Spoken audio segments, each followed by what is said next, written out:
आणि त्यांची अशी शोकसभा घेण्याचा प्रसंग आपल्यावर आलाय, हेच खरं आपल्या सर्वांचं मोठं दुर्दैव आहे.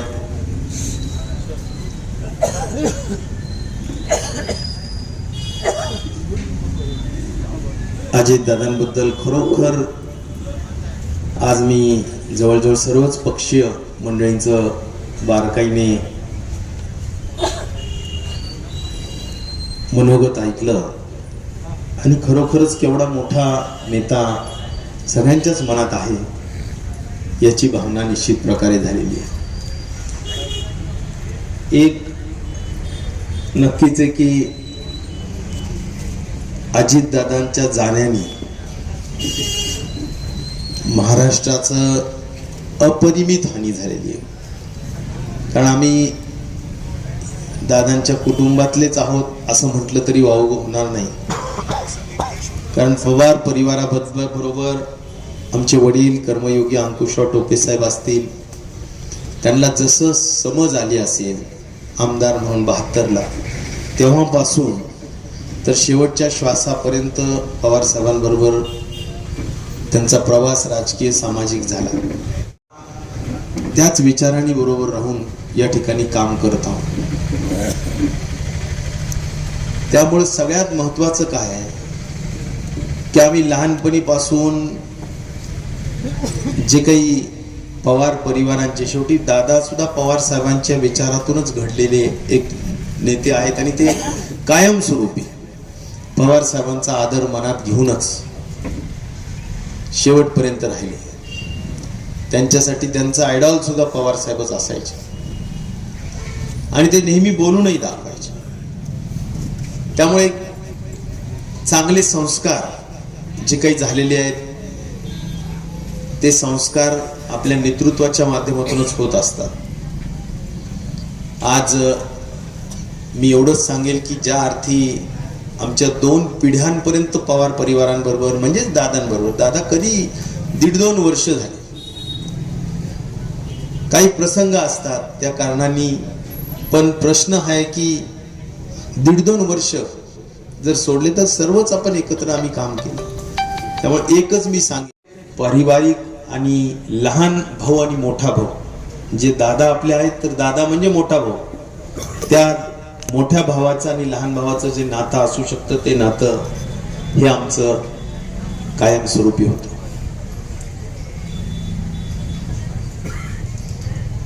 खरं तर मला आणखीन एक गोष्ट कुचे साहेबांना सांगायची, सर्वच नेते मंडळी, की आपल्या हातात काय असतं बरं. केदार दादा असतील, आमचे उपनगराध्यक्ष असतील, रमेश भाऊ नगर, काय आपल्या हातात कधी विचार केला होता का आपण? काहीच नाही. नियती इतकी क्रूर असते आणि नियतीने जे ठरवलं तेच होतं. आपण नियती समोर शून्यच आहोत, शूद्रच आहोत. काही होऊ शकतं, कधीही काही होऊ शकतं. हीच घटना अशा प्रसंगातून, मुंडे साहेबांच्या जाण्यातून, हे ऍक्सिडेंटल डेथ आहेत ह्या सगळ्या.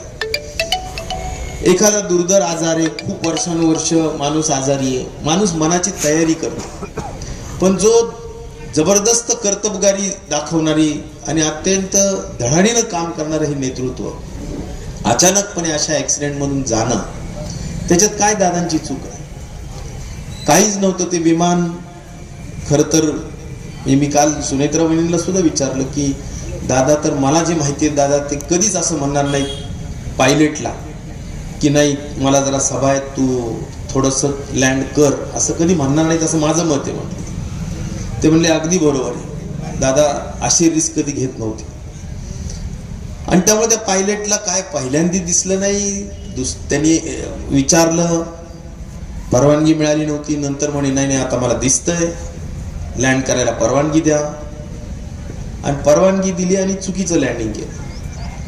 म्हणजे एक पायलटची चूक किती मोठी महागात पडू शकते हे तुम्ही लक्षात घेऊ शकता. सेम गुन्हा असलेला व्यक्ती एवढ्या तपश्चर्येतून 40-50 वर्षाच्या निर्माण होणं केवळ अशक्य कोटीतली गोष्ट.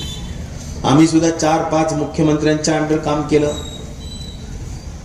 अनेक मंत्री पाहिले, अनेक आमदार पाहिले, अनेक लोक बघितले, पण एक खरोखरच वेगळं नेतृत्व, वेगळं व्यक्ती आणि व्यक्तिमत्व दादांचं होतं. मी तुम्हाला या निमित्ताने सांगेल की खरं तर दादांचा पूर्ण कार्यकाळ जर बघितला, आम्ही जवळजवळ 17 वर्ष त्यांच्याबरोबर मंत्री म्हणून काम केलं, तर या संपूर्ण कार्यकाळात मी म्हणेल की ज्या पद्धतीने आपण अनेक गोष्टी शिकले, काही रवींद्रदांनी सांगितलं, काही ह्यांनी सांगितलं, माणसाच्या बरोबर संगतीनंच गुण लागत असतं आणि त्यामुळे संगतीत राहून राहून अगदी छोटी चूक सुद्धा करायची नसते. का रवींद्रजींनी घर साफ केलं? कारण त्यांना माहिती आहे की स्वच्छता काय आहे. तुम्ही तरी थोडीशी ती फरशी बिरशीचं उदाहरण दिलं. मी तुम्हाला सांगतो, आमच्या गेस्ट हाऊसवर ते नेहमीच यायचे. आमच्या शिपायांनी ग्लास भरून पाणी दिलं, त्याचे ते बोट त्या ग्लासवर दिसले. शहाणे आहेत, पुस्तक आहेत नाही नीट. म्हणजे स्वच्छता एवढी प्रचंड प्रिय होती त्यांना की हे जाळं फिळं हे तर फारच लांब, फार स्वच्छतेचे भोगते होते मी असं म्हणेन. आणि ती चांगली गुण. मनुष्य जातीला एवढं माणसाला मन दिलंय, विचाराला बुद्धी दिली, ना आपण जर का घाणेरडं राहिलो तर कसं चालायचं. स्वच्छतेचे तर इतके उदाहरण, तर एवढ्या शिवाय मी खाल्लेल्या आहेत की विचारायचंच काम नाही. जालन्यात आणायचं म्हणलं की मला काटा येतो, कारण नगरपालिका कारभार असतो. शेवटी आपण रोज पालकमंत्री म्हणून सुद्धा हस्तक्षेप करत नाही. आपण जरूर त्यावेळी सॉलिड वेस्ट मॅनेजमेंट वगैरे वगैरेची बरीच निधी दिली होती, आपण जे जे काही करता येईल. पण शेवटी प्रवृत्ती ते म्हणजे तुझा मराठवाड्यात जालन्यात ते नेमकं त्या नूतन वसाहतीतून आमच्या घरी ते जायचा प्रवास आणि ते सगळे ढिगभर साठलेले सगळे कचरा. काय राजेश कसं चालतंय? नाही, सुधारणा करतो दादा, सुधारणा करतो. शेवटी त्यांच्या समोर आपण सुधारणा करण्याच्याच दृष्टिकोनातून आणि प्रत्येक त्यांच्या ह्या शिकवणीतून, त्यांच्या ह्या धाकातून, त्यांच्या ह्या वडिलकीच्या आदराच्या आदरयुक्त अशा भीतीतून आपण नेहमी सुधारणा करतच असायचो. सेम गुण असलेला व्यक्ती एवढ्या तपश्चर्येतून 40-50 वर्षाच्या निर्माण होणं केवळ अशक्य कोटीतली गोष्ट. आम्ही सुद्धा 4-5 मुख्यमंत्र्यांच्या अंडर काम केलं. अनेक मंत्री पाहिले, अनेक आमदार पाहिले, अनेक लोक बघितले. पण एक खरोखरच वेगळं नेतृत्व, वेगळं व्यक्ती आणि व्यक्तिमत्व दादांचं होतं. मी तुम्हाला या निमित्ताने सांगेल की खरं तर दादांचा पूर्ण कार्यकाळ जर बघितला, आम्ही जवळजवळ 17 वर्ष त्यांच्याबरोबर मंत्री म्हणून काम केलं, तर या संपूर्ण कार्यकाळात मी म्हणेल की ज्या पद्धतीने आपण अनेक गोष्टी शिकले, काही रवींद्रदांनी सांगितलं, काही ह्यांनी सांगितलं, माणसाच्या बरोबर संगतीनंच गुण लागत असतं आणि त्यामुळे संगतीत राहून राहून अगदी छोटी चूक सुद्धा करायची नसते. का रवींद्रजींनी घर साफ केलं? कारण त्यांना माहिती आहे की स्वच्छता काय आहे. तुम्ही तरी थोडीशी ती फरशी बिरशीचं उदाहरण दिलं. मी तुम्हाला सांगतो, आमच्या गेस्ट हाऊसवर ते नेहमीच यायचे. आमच्या शिपायांनी ग्लास भरून पाणी दिलं, त्याचे ते बोट त्या ग्लासवर दिसले. शहाणे आहेत, पुस्तक आहेत नाही नीट. म्हणजे स्वच्छता एवढी प्रचंड प्रिय होती त्यांना की हे जाळं फिळं हे तर फारच लांब, फार स्वच्छतेचे भोगते होते मी असं म्हणेन. आणि ती चांगली गुण.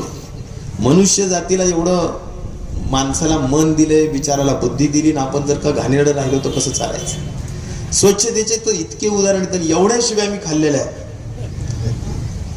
की विचारायचंच काम नाही. जालन्यात आणायचं म्हणलं की मला काटा येतो, कारण नगरपालिका कारभार असतो. शेवटी आपण रोज पालकमंत्री म्हणून सुद्धा हस्तक्षेप करत नाही. आपण जरूर त्यावेळी सॉलिड वेस्ट मॅनेजमेंट वगैरे वगैरेची बरीच निधी दिली होती, आपण जे जे काही करता येईल.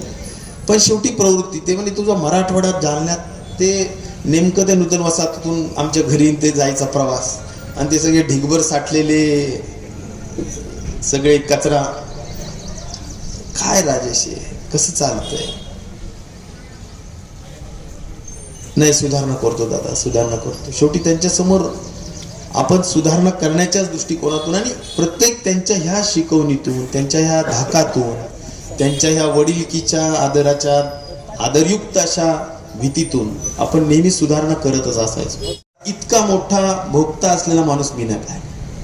दुसरं अनेकांनी उदाहरण देतो, मी तुम्हाला सांगतो, वक्तशीरपणा. जो माणूस वेळेला महत्व देतो तोच मोठा होतो. दादा वेळेला नेहमी महत्व. दादा काय, पवार साहेब काय, मी तुम्हाला म्हणतो ना, आता पवार साहेबांचं एक मिनिटं असं होणारच नाही कधी, पण दादांचं त्यांच्या तालमीत तयार झाल्यामुळे अजून मी म्हणेल पुढे 2 पावलं होते. कारण दादांचा खरोखर पहिला म्हणजे ज्याला म्हणतो मीटिंग, प्रॉपर मीटिंग 7 वाजता सुरू व्हायची. आता 7 वाजता आपल्या इथं खरं सांगावर आपण कोणी करतो का? तर कोरोनामध्ये माझ्याकडून एकदा आम्ही रात्र कधी फिरायचो, रात्री 2-2, 3-3 वाजता फोन चालू असायचे, कामं बिमं. 7 वाजता त्यांनी मीटिंग लावलेली. मी फक्त 7 वाजून 5 मिनिटांनी गेलो. तर 5 मिनिटासाठी त्यांनी मला सांगितलं की राजेश तू 5 मिनिटं लेट आला. मी म्हटलं बरोबर आहे दादा, 5 मिनिटं लेट झाले तुम्हाला. नाही मला मीटिंग सुरू करता नाही आली. म्हणलं बरोबर आहे, असं झालंय. बरं ठीक आहे काळजी घ्या. पण प्रश्न एवढाच आहे की वेळेचा वक्तशीरपणा कसा असायला पाहिजे किती, आणि कामाचा उरक. असं काही फार रेंगाळत बसत नाहीत मीटिंगमध्ये. काय जे असेल ते खाट येस नो संपलं ना. विषयाचं आकलन असेल तरच त्यातलं काय राईट डिसिजन आहे ते देऊन मोकळे होणार. त्यामुळं आकलन प्रचंड होतं, ग्रास्पिंग प्रचंड होतं, आणि त्यामुळं कामाचा उरक फार असायचा. त्यांची ओपीडी ही एवढी मोठी असायची. बारामतीची ओपीडी मी तर बारामतीची पाहिली. मंत्रालयात तर असायचीच, लांब लाईन असायची भरपूर. त्यांचे ते अर्ज घेणं, लगेच डिस्पोज करणं, काय असं ते. पण किलोमीटर भरची ओपीडी मी पाहिली.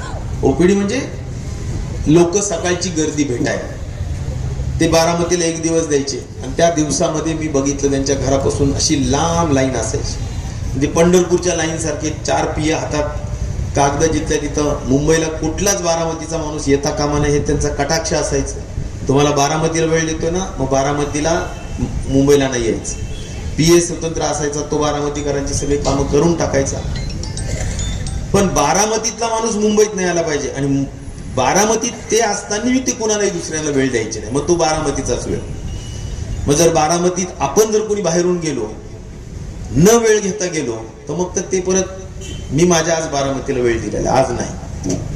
त्यामुळं मी स्वच्छता, वक्तशीरपणा, आता नीटनेटकेपणाचं तर हे तुम्ही बघा, सगळे फोटो कसे आहेत. नीटनेटकेपणा एकदम परफेक्ट असायचं, काहीच त्यांना उणं दिसायचं नाही. गबाळ ग्रंथी माणसाला तर ते फार नाव ठेवायचे.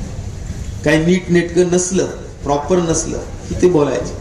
तर आमच्याकडून बऱ्यापैकी सगळं असायचं. तर माझ्या एकदा घाई गडबडीत सॉक्स कदाचित काळा नसेल, मी जो शिपाईने दिला तो घातला आणि गेलो. आज नीट बघितला, रे बूट काळा आहे, सॉक्स ग्रे कलरचा आहे, असं कॉम्बिनेशन चालतं का? असं करायचं नाही, नीट करा. वरची गुंडी उघडी राहिली चालत नाही, एकदाच गुंडी लाव. कुणी असला कार्यकर्ता, आपण मीटिंग मध्ये बसलो असं लाव. नीटनेटकापणा, स्वच्छता, वक्तशीरपणा, कामाचा उरक, सगळ्या गोष्टी म्हणजे लिडरशिप मध्ये असतं काय, ह्या सगळ्या गोष्टी. आकलन प्रचंड. फार मोठं शिक्षण नव्हतं, ग्रॅज्युएट होतं, पण तरी सुद्धा आकलन असण्याची एक दैवी शक्ती त्यांच्यामध्ये असायची की ज्यामुळे चांगले विषय त्यांना सगळे समजून यायचे. जनमानस महाराष्ट्राचं काय आहे, त्यांचे विचार काय आहे ते त्यांना नक्कीच कळालेलं होतं, आणि त्या दृष्टिकोनातून सुद्धा ते राईट निर्णय नेहमीच घेत असायचे. हे मला आपल्याला आवर्जून सांगितलं पाहिजे. फाईल वर्क मी तुम्हाला सांगतो, अनेक जुन्या ब्युरोक्रॅट्सना मी विचारलं, म्हणलं पवार साहेबांचं काय सगळ्यात चांगला गुण कोणता. एका चीफ सेक्रेटरीला विचारलं, ते म्हणले टोपे साहेब, चीफ सेक्रेटरी म्हणून आम्ही जेवढ्या फाईल मुख्यमंत्र्यांकडे पाठवायचो त्या 24 तासाच्या आत आमच्याकडे वापस यायच्या. म्हणजे रात्रीतून क्लिअर करून सकाळी त्यांचं घरी काही असलं तरी डेस्क क्लिअर असायचं. ह्या सगळ्याच गोष्टी दादांच्या सुद्धा असायच्या. शेवटी मी म्हटलं ना की माणसं सानिध्यातून तयार होतं, डिस्पोजल फार फास्ट होतं. शेवटी एका प्रशासनावर पकड कधी राहील, जर तुम्ही फाईल क्लिअर केला म्हणजे निर्णय झाला. तो निर्णय झाला तर प्रशासन पुढे काम करेल, नाहीतर प्रशासन म्हणेल अरे आम्ही मंत्र्याकडे फाईल पाठवली, 4 महिने झाली, 2 महिने झाली, मंत्र्यांकडे पडू नये. असं जर म्हटलं तर त्या डिपार्टमेंटचा निर्णय कसा व्हायचा. आणि म्हणून डिपार्टमेंटचा निर्णय होण्यासाठी फाईल परफेक्ट वेळेवर गेली पाहिजे. त्याला एक आदर्श इफिशियंट म्हणजे कार्यक्षम मंत्री म्हणता येतं. अशा सगळ्याच गोष्टी त्यांनी आम्हाला शिकवल्या. चुकलं तर ते 5 मिनिटं लेट आलं हेही सांगणार, कुठं कचरा पडला तेही चुकीचं सांगणार, कुठं अजून कुठं वेगवेगळ्या संस्थेमध्ये काम करताना मंत्र्या म्हणून निर्णय घेताना सगळ्याच गोष्टी. म्हणून आपण जे घडतो ते आपल्या नेतृत्वाचा खूप मोठा सिंहाचा वाटा त्याच्यात असतो. म्हणून मी आजच्या या दुःखद प्रसंगी मी एवढं म्हणेल की माझ्यातला जो काही चांगुलपण असेल ते नक्कीच दादांचा त्याच्यामध्ये खूप मोठा सिंहाचा वाटा आहे. जरूर पवार साहेब एक ज्येष्ठ नेते आहे, पण रोज पवार साहेबांना भेटायचा आमचा मागच्या पूर्ण मंत्रिमंडळातला आणि आमदारकीचा काहीही संबंध नसायचा. फार क्वचित 2 महिने 4 महिन्याच्या नंतर आम्ही साहेबांना भेटायचो. रोज कुणाच्या तालमीत राहायचो आम्ही, रोज दादांच्याच तालमीत, रोज त्यांच्याच बरोबर बसणार, त्यांच्या बरोबरच बसून निर्णय घेणार. त्यामुळं दादांनी सगळ्या आमच्या पिढीला सुद्धा घडवलं हे मी नक्कीच या निमित्ताने सांगेन. आणि त्यामुळं एक अतिशय मनातून दुःख आहे. आता जे काही आपल्या जिल्ह्याला, तर मी नगरविकास राज्यमंत्री असताना इथंच कार्यक्रम झाला होता, मला अजून आठवतं. आणि भुयारी गटार वगैरे योजना त्यांच्याच माध्यमातून त्यावेळी त्यांनी दिली. आपल्या शहराला सुद्धा त्यावेळी निधी देण्याचा विषय, बरेच उद्घाटने एकाच जागेवर आपण केले होते. हे सगळे बॅरेजेस त्यांच्या कार्यकाळामध्ये. आज जो आपण ऊस घेतो, आज जो एवढं पाणी आपल्याला आहे ज्याचा उल्लेख प्रभाकर मामांनी केला, सगळे बॅरेजेस त्यांच्यामुळे. आम्ही पाठपुरावा जरूर केला. आपल्या पाठपुरामुळे सगळे आपले गाव आहेत तिथं, बाणे काय म्हणायचं, मंगरुळ असेल किंवा पाथरवाला असेल, हे सगळे, जोगला देवी असेल.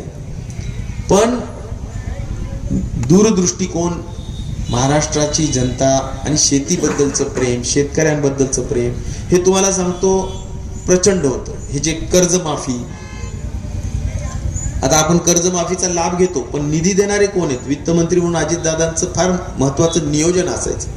तुम्ही विचार करा, 9 बजेट त्यांनी स्थापन केले. आपल्या घराचं बजेट असतं, आपलं इन्कम समजा कोणाचं 25,000, 50,000, 1 लाखाचं इन्कम असेल महिन्याला, त्याच्यात काय करायचं, काय नाही करायचं, कोणते खर्च प्राधान्याने, कोणते नंतर आहेत, सगळ्याच गोष्टी आर्थिक बाबी असतात.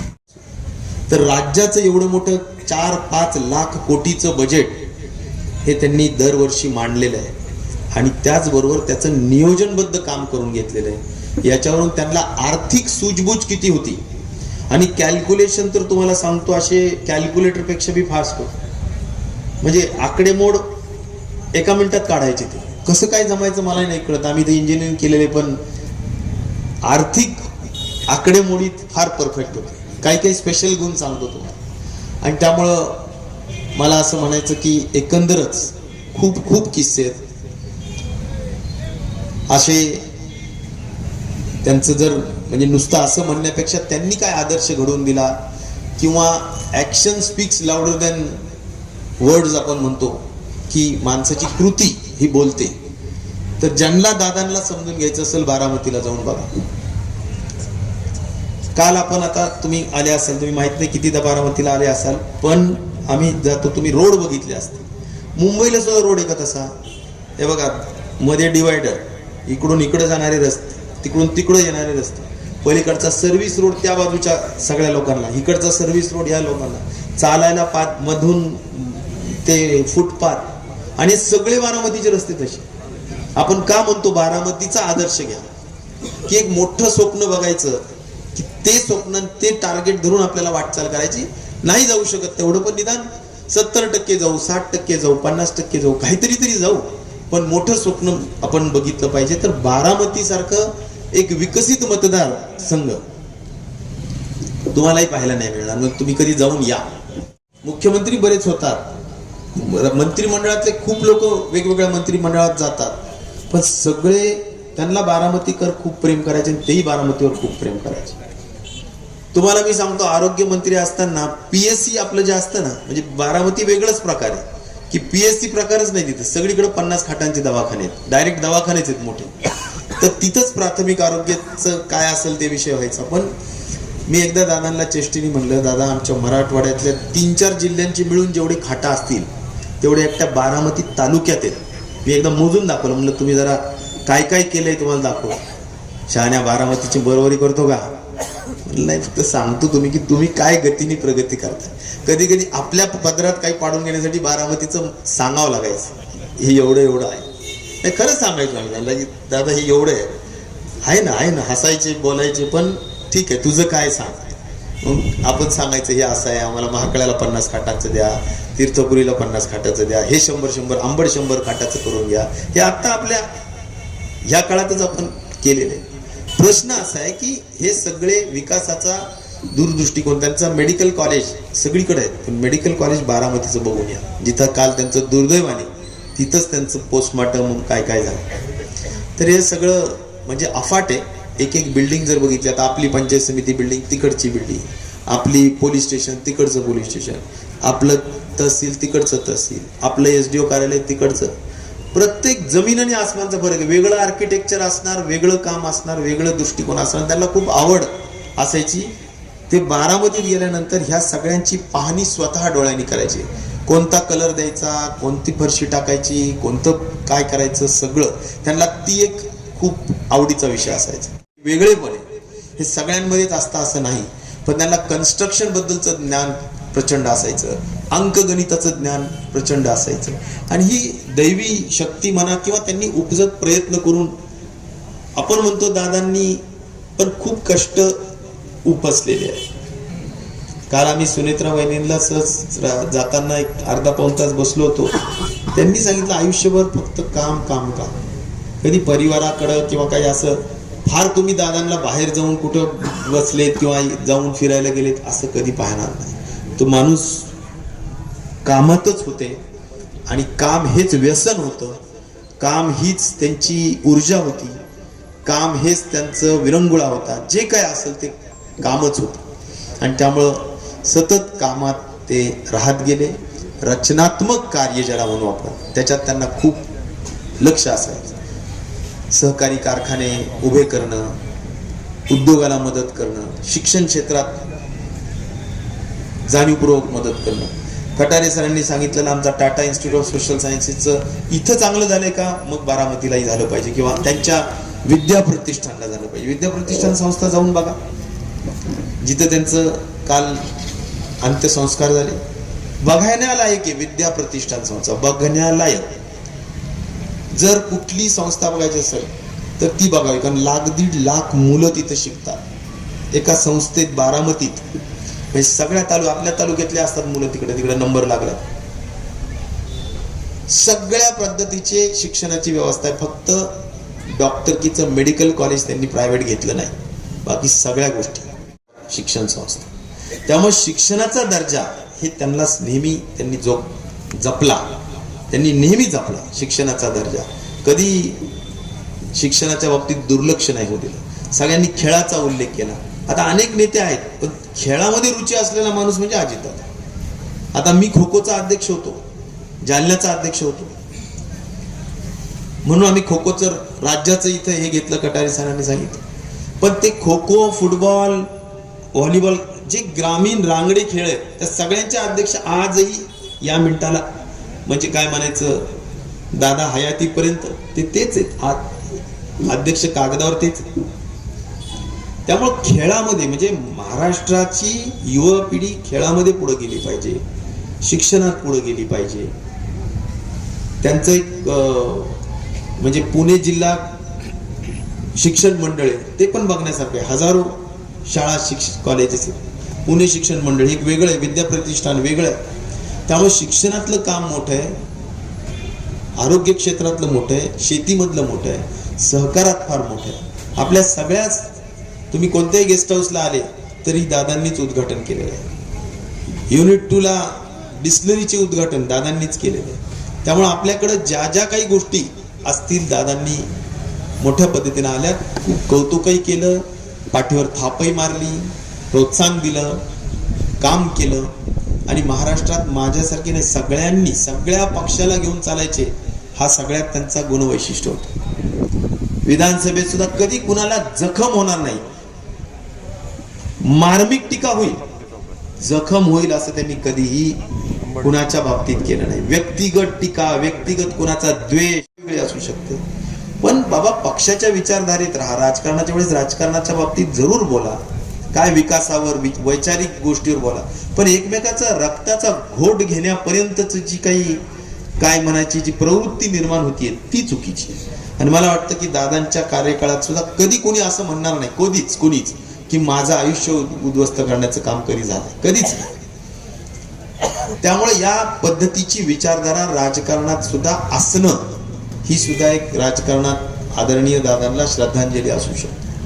आणि म्हणून या सगळ्याच गुणवैशिष्ट्य आपण संग्रहित करावी आणि आपलं व्यक्तिमत्व अधिक चांगलं करावं आणि दादांच्या विचाराचं जे चांगुलपण आहे ते घेऊन या महाराष्ट्राला पुढे घेऊन जावं.